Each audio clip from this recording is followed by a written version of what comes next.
baju yang digunakan oleh Sayyidah Fatimah terdapat tambalan sebanyak 20 tambalan, sehingga sahabat semua sedih.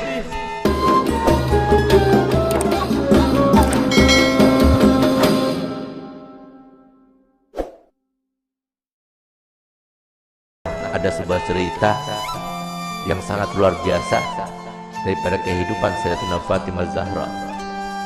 Nabi Muhammad SAW menangis, tidak ada henti-hentinya, menangis. Sayyidina Abu Bakar Siddiq datang, tetap menangis. Sayyidina Umar datang, tetap menangis. Sayyidina Utsman datang, tetap menangis. Sampai Sayyidina Abu Bakar mengatakan, ini nggak ada yang bisa mendiamkan Nabi kecuali putri tercintanya Sayyidatina Fatimah Zahra. Berangkatlah Sayyidina Abdurrahman bin Auf ke rumah Sayyidatina Fatimah dengan perintah dari Sayyidina Abu Bakar Siddiq. Dikatakan, siapa di luar sana? Ibn Auf, wahai Fatimah. Untuk apa kamu datang kemari?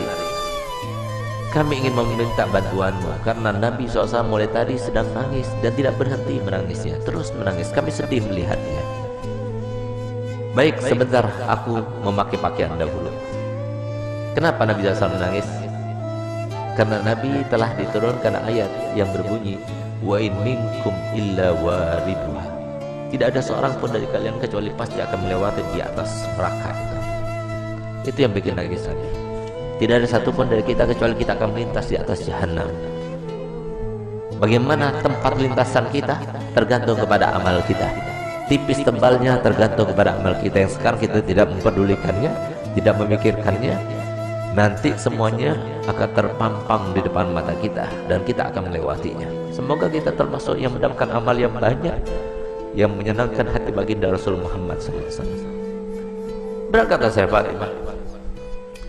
Begitu berangkat Sayyidah Fatimah bertemu dengan Nabi. Sayyidah Fatimah ketika masuk ke masjid, mereka berteriak. Semua sahabat Nabi berteriak Allahu Akbar. Kenapa demikian? Kenapa mereka berteriak? Karena mereka jarang melihat Sayyidah Fatimah Zahra, seorang syarifah, cucunya Nabi, anaknya Nabi, yang pada suatu waktu Nabi SAW membuat sebuah teka-teki, di mana teka-tekinya itu berbunyi begini. Tahukah kalian siapakah sebaik-baik wanita? Tidak ada seorang sahabat pun yang menjawabnya. Sampai kemudian Imam Ali pulang ke rumahnya dan dia sampaikan pertanyaan Nabi kepada Sayyidah Fatimah. Maka Sayyidah Fatimah, aku tahu jawabannya. Apakah wahai binti Rasul? Jawabannya adalah sebaik-baik perempuan adalah tidak pernah dilihat laki-laki dan tidak pernah melihat laki-laki. Ketika Sayyidah Fatimah datang dan para sahabat banyak yang tidak mengetahui dengan Sayyidah Fatimah, mereka berteriak semuanya. Kenapa berteriak? Karena baju yang digunakan oleh Sayyidah,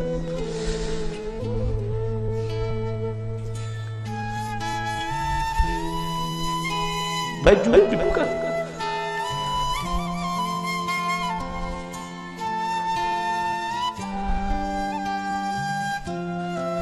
baju yang digunakan oleh Sayyidah Fatimah terdapat tambalan sebanyak 20 tambalan, sehingga sahabat semua sedih melihat putri tercintanya yang selalu dipuji oleh Nabi, yang paling mirip dengan Nabi, yang selalu Nabi SAW merintahkan semua wanita supaya mengikutinya, meneladaninya.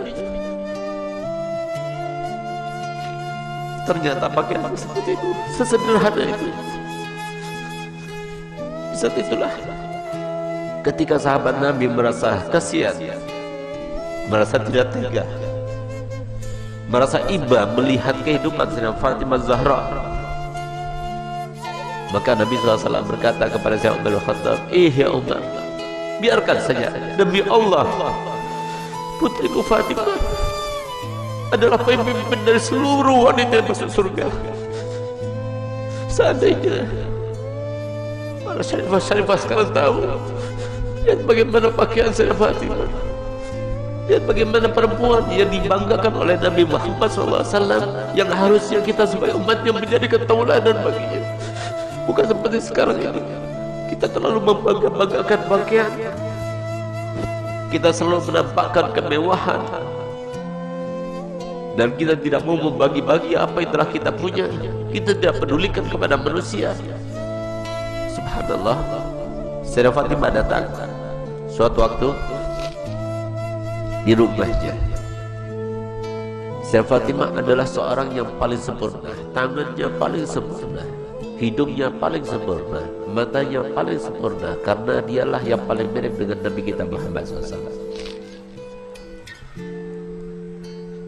Suatu waktu Nabi kita Muhammad datang, karena Nabi Muhammad setiap hari paling sedikit 2 kali masuk ke rumah Sayyidah Fatimah, saat pagi hari dan pada malam hari. Dan setiap kali Nabi Muhammad SAW akan melakukan suatu bepergian, pertama kali yang didatanginya setelah pulang dari bepergian ada rumah Sayyidah Fatimah. Dan terakhir kali rumah yang didatangi sebelum dia berangkat adalah rumah Sayyidah Fatimah Zahra. Semoga kita semua termasuk dibangkitkan bersama Sayyidah Fatimah Zahra. Di saat itulah Nabi SAW masuk ke rumah Sayyidah Fatimah. Sayyidah Fatimah punya anak kecil 2, Sayyidina Hasan dan Sayyidina Husain. Di saat beliau itu sedang menghaluskan gandum, maka kemudian Sayyidina Husain menangis, diambilnya. Ketika Sayyidina Husain menangis, diambil dengan tangan kirinya, dia dengan tangannya. Sayyidina Hasan menangis, diambil lagi. Sehingga saat itu Sayyidina Bilal melihat kejadian tersebut, sehingga Sayyidina Bilal merasa iba dan dia mengatakan, wahai binti Rasul, berikan salah satu pekerjaan. Kalau engkau mau, biarkan aku yang menggilingnya, dan kalau engkau mau, biarkan engkau yang menggiling dan berikan kepadaku putramu Hasan dan Husain, biarkan aku yang menggendongnya. Tidak tega beliau itu melihat bagaimana keadaannya Sayyidah Fatimah, sampai kemudian Nabi SAW melihat. Begitu Nabi SAW melihat, maka dipeluknya Sayyidah Fatimah, dicium dia.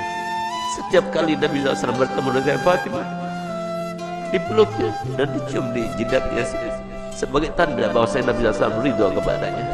Bahkan tempat duduknya pun yang tidak diduduki oleh siapa juga, kalau Sayyidah Fatimah datang, maka tempat duduknya diberikan oleh Nabi SAW kepada Sayyidah Fatimah Zahra. Itulah kedua bagi kita para wanita. Dialah tauladan yang paling utama bagi wanita, dan dialah yang diceritakan oleh Nabi SAW dalam hadisnya, bahwasanya pernah suatu waktu Sayyidah Fatimah itu dalam keadaan pernah melukai perasaannya suaminya tanpa sengaja. Dia berbicara dengan suatu ucapan, dia tidak sadar kalau ucapan itu membuat marah suaminya.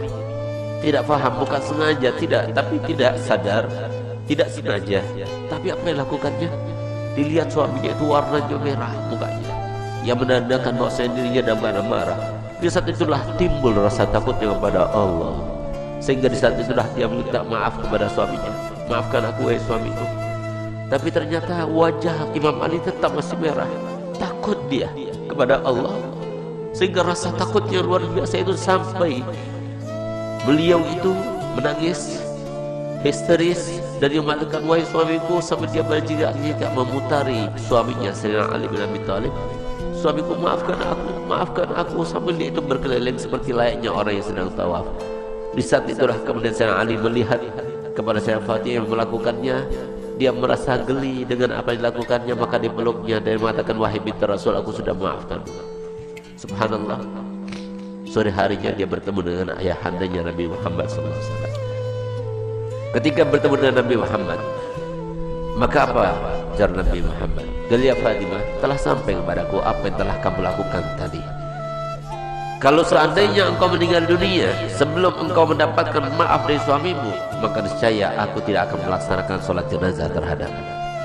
Disinilah maka para ulama mengatakan bahwasanya istri yang tidak solihah, maka dia itu tidak akan mendapatkan syafaatnya Nabi Muhammad SAW. Banyak di antara kita yang tidak faham bahwasanya surga itu murah disangkanya, surga itu mudah untuk kita dapatkan. Siapa bilang? Rasulullah telah bersabda, ala inna sil'atallah ghaliyah, ala inna sil'atallah ghaliyah. Ketahuilah bahwasanya barang yang dijanjikan Allah Ta'ala dengan sabar kalian, dengan kalian sabar melaksanakan perintah kami, dengan kalian sabar dengan melaksanakan perintah Allah, itu sangat mahal harganya, yaitu janji Allah untuk kalian adalah surga. Tidak mudah untuk mendapatkan surga, mudah. Harus sabar, harus melawan hawa nafsu.